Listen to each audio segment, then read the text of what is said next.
আহারে বেচারি, এটা প্রকাশ করার জন্য সে বনে আছে, কিন্তু তার ক্রাশকে যে কোনোভাবেই পটাতে চায়। This is so beautiful, so beautiful. Dance choreographer যখন পাগলাকারদের পূর্ব অভিজ্ঞতা থাকে। চলেন সামনে দেখি আর কি কি কারণ আছে। Hey guys, this is Sajib Khan, welcome to my another video. আজকে কথা বলবো এই ভিডিওটা নিয়ে। এটা ডান্স এবং সং ছিল একদম অস্থির লেভেলের, যেটা আমার একদম হৃদয় ছুঁয়ে গেছে। ভিডিও শুরুতে আমরা হানি সিংকে দেখতে পাই, সে কিছু একটা কুড়াচ্ছে। হানি সিং এর মতো একজন সিঙ্গার সিঁড়ির মধ্যে রাস্তাঘাটে কি এমন কুড়াতে পারে, সেই কৌতূহল আমাদের মনে দানা বাঁধতে শুরু করে। পায়েল, সামান্য পায়েল, ভাই আপনার মতো লোক রাস্তাঘাটে পায়েল কুড়াবে, দিস ইজ নট ফেয়ার। আমরা পরে দৃশ্য দেখতে পাচ্ছি নুরা ফাতেহিকে আসতে। এটা মনে ওর পায়েল, সে তার পায়েল নেওয়ার জন্য হেঁটে হেঁটে আসছে। বাট এটা কি? প্রথমে সে কিন্তু অনেকটা এসে পড়ছে, এরপর সে আবার পেছনে যায়, এরপর একটু ভাব নিয়ে আসে। আপনার মনে প্রশ্ন আসতে পারে যে এমনটা সে করলো কেন। অ্যাকচুয়ালি সে যখন সরাসরি এইভাবে হেঁটে আসছিল তখন হানি সিং এর নজর কাটতে পারেনি। তখন সে চিন্তা করছে যে এইভাবে সাদা সিধা ভাবে আসলে না পাত্তা দিবে না, তখন সে একটু ভাব নিল। অ্যাকচুয়ালি একটা সাধারণ মেয়ে যেসব একটু ভাব নেয়, ওদের প্রতি কিন্তু ছেলেদের একটা অন্যরকম আকর্ষণ থাকে, একটা দৃষ্টি থাকে। সেই দৃষ্টিটা আকর্ষণ করার জন্য সেও একটু পিছনে যায়, ভাব নিয়ে আসলো। তবে ভাবটা জোস ছিল, কনফিডেন্স আইস। সে ঘুরে হেঁটে আসতেছে আর মনে মনে বলতেছে এইবার তো পাত্তা দিবাই চান্দু, পাত্তা না দিয়ে কই যাবা। এরপরে দৃশ্যে আমরা নুরা ফাতেহিকে দেখতে পাই বনে জঙ্গলে। এটার পেছনে অবশ্যই একটা রহস্য আছে, সেই রহস্যটা আমরা একটু পরে জানাচ্ছি। ঠিক এরপরে সিনে আমরা ওর মাথা দেখতে পাই না, ওর একটা জুম শুট দেখানো হয়। আপনাদের মনে আসতে পারে যে এখানে আসলে দেখাচ্ছেটা কি, তার জিম করা বডি, নাকি গভীর কিছু না দেখালে আবার ভিউজ আসে না। আপনারা যদি এমনটা ভাবেন তাহলে আপনারা ভুল। আসলে এখানে যে পোশাকটা পরছে, এখানে আসলে জুম করে তার প্রোডাক্ট পোশাকটা দেখানো হচ্ছে, কারণ কোম্পানি থেকে স্পন্সর করা পোশাক আসলে এইভাবে জুম করে দেখাতে হয়। কোম্পানির পোশাক পরলে যা হয় আর কি, নিজের টাকায় না কিনলে ইজ্জত পাঞ্চে। তবে এটা অস্থির ছিল, যেভাবে যে তাকাচ্ছিল। আপনারা কি বের করতে পারছেন আসলে সে বনে জঙ্গলে যায় কি করতেছে, কেনই বা বনে জঙ্গলে গেছে? এখনো না পারলে একটু পরে বলছে। অস্থির, দারুণটা অস্থির ছিল, লাইক এ স্ট্যাচু, একদম স্ট্যাচুর মতো দাঁড়ায় আছে। আর কি অস্থির স্টাইল নেয়া, পুরা ইউনিক। হানি সিং এর গান নিয়ে, তার গায়কে নিয়ে, তার গান গাও স্টাইল নিয়ে, সেটা নিয়ে তো কিছু বলার নাই, সেটা তো একদম টপ নচ। তবে তার লিরিক্স নিয়ে একটু বলবো।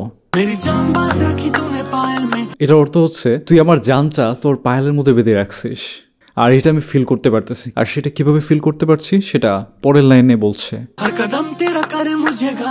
তোর প্রতিটা কদমে আমাকে ঘায়েল করতেছে, আঘাত দিতেছে। যখন আঘাত দিতেছে তখন আর কি এটা আমরা ফিল করতে পারছি যে আমার জানটা তো তোর কলিজার মধ্যে না, তোর বুকের মধ্যে না, তোর হৃদয়ের মধ্যে না, আমার জানটা তো তোর পায়েলের মধ্যে। তুই তো প্রতি কদমে কদমে আমাকে কষ্ট দিচ্ছিস। এই জন্য বলতেছে যে মেরে জান বাঁধ রাখি তো যে পায়েল মে। এই লাইনটার একটা ডিপ মিনিং আছে। এটা ডিপ মিনিং হচ্ছে তার জীবনে ছেলেটার মূল্য এতটাই কম যে সে একদম পায়ের মধ্যে রাখছে আর পিষতেছে, টর্চার করতেছে, কষ্ট দিতেছে, ছেলেটার সাথে রাগ করতেছে, এরকম মিন করছে। আচ্ছা আমরা পরেরটা দেখি। বলতেছে আমি তো জাস্ট মামুলি, খুব সামান্য একজন গায়ক ছিলাম, তোর ভালোবাসায় পড়ে আমি তো এখন গীতিকার হয়ে গেছি পড়া।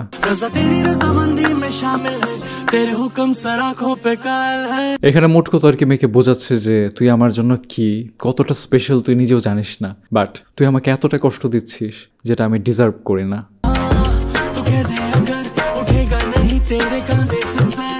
বলতেছে এত কিছুর পরে আমি তোরই ভালোবাসি, আমি তোর কাছ থেকে আমার মাথা উঠাবো না, তুই একবার শুধু বল।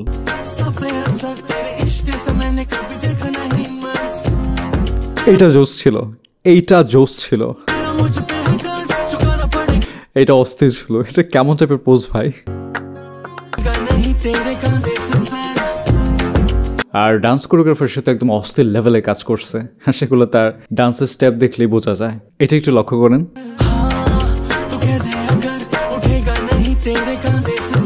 মনে হচ্ছে যে কেউ গলা ধরে কেউ চাপতেছে নিচের দিকে, অদৃশ্য কোনো একটা হাত এসে চাপতেছে।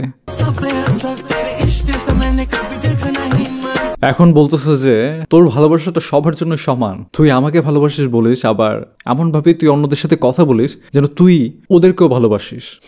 This is present reality.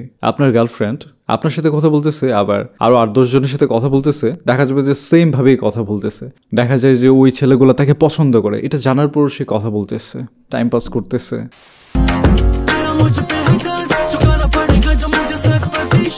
তবে যখন বলছে তোর মাথা আমার জন্য নত করতে হবে, তখনই সে বুঝে গেছে। এদিকে বলতেছে ঝুঁকাইতে হবে, ওইদিকে অলরেডি ঝুঁকায় ফেলছে। আর ভাই এইটা কেমন ধরনের পোস্ট? আপনাদের মনে হতেই পারে এই দৃশ্যের মাধ্যমে, এই সিনের মাধ্যমে আসলে কি বোঝানো হয়েছে। এখানে অ্যাকচুয়ালি মেয়েটা তার উচ্চ লেভেলে মেধার চিন্তাকে কাজে লাগিয়েছে। সে বোঝাতে চাচ্ছে, তুই যে বলিস যে তোর জানটা আমি পায়েলে রাখছি, কিন্তু কেন পায়েলে রাখছি তুই একবার চিন্তা কর।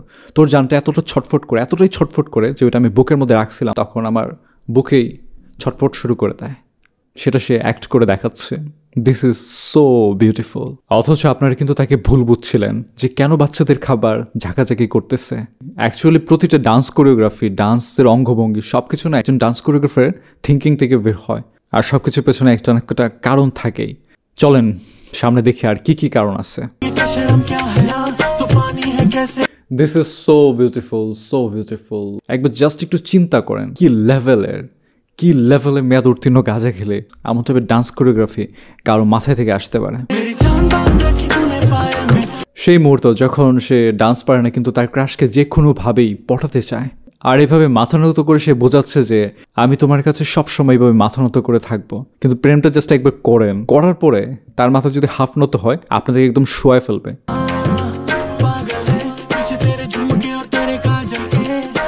আমি শুরুতে আপনাদেরকে বলছিলাম না যে বনের মধ্যে আসলে কি মিন করতে চাচ্ছে, কেন তাকে বনের মধ্যে দেখাচ্ছে। সেখানে সে তার হিংস্রতা এটা প্রকাশ করার জন্য সে বনে আছে। তবে এই হিংস্রতা আবার যদি সঠিক মানুষের স্পর্শে আসে, তাহলে আবার কোমলতায় পরিণত হতে পারে। এটাও একটা মিন করছে এই জায়গাটায়। এই এক্সপ্রেশনের মাধ্যমে সে মিন করছে যে সে যতই হিংস্র হোক, তার মনের মানুষকে পায়, তাহলে সে তার কোমলতাটা প্রকাশ করবে, তাকে সব কিছুতে ছাড় দেবে। কিন্তু সেই মানুষটা অবশ্যই তার মনের মানুষ হইতে হবে। আহারে বেচারি, আবার পায়েল থেকে ওর বয়ফ্রেন্ডের মনটা আবার দিলের মধ্যে, বুকের মধ্যে ঢুকাইছে, আবার ছটফটানো শুরু হয়ে গেছে। সেই মুহূর্ত ডান্স কোরিওগ্রাফার যখন পাগলাকারদের পূর্ব অভিজ্ঞতা থাকে, ডান্স কোরিওগ্রাফার যখন পূর্ণাসক্ত হয়, তখন আসলে তার কোরিওগ্রাফিগুলো কেমন হয় সেটাই প্রকাশ করছে এই ডান্স স্টেপে। সবাই ভালো থাকবেন, সুস্থ থাকবেন, দেখা হচ্ছে খুব তাড়াতাড়ি নতুন ভিডিওতে।